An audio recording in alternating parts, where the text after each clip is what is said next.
Yes, ready, start.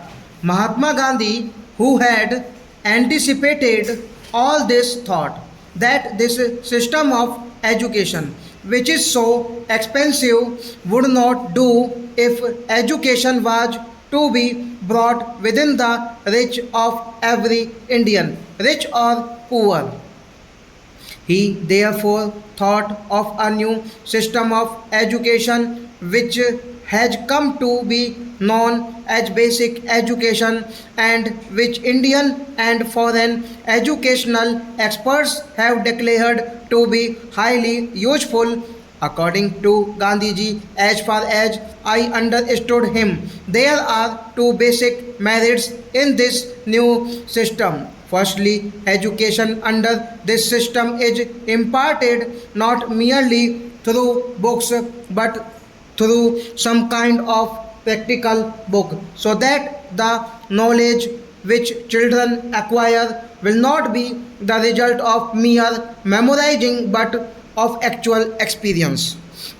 He thought, and some of the leading educationists were at one with him, that knowledge acquired in this way created a degree of consciousness, efficiency, and a feeling of self reliance, all of which would come handy to one when starting life.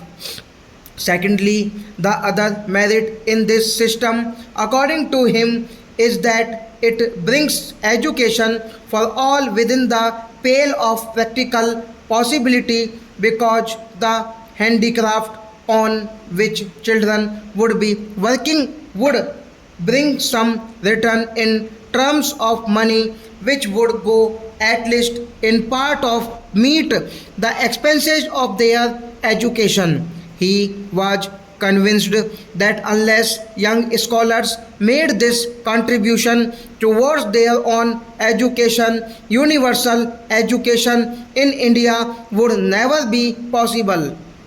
The result of all the discussions and experimentation in the field of education during the last 16th or 17th years, in my opinion, the same that we arrived at in our discussions in the first conference held at Wardha.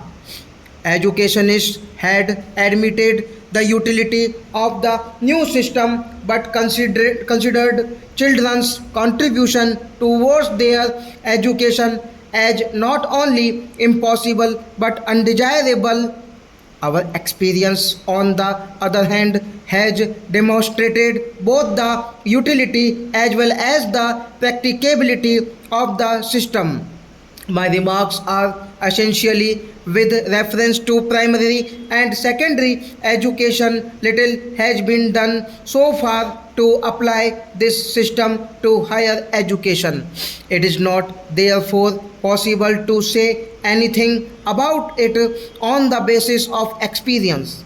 In spite of all that has been done in this field so far, it is a pity that this system has not received the encouragement which it deserved and which we could have given it after achieving independence from the British rule. Stop.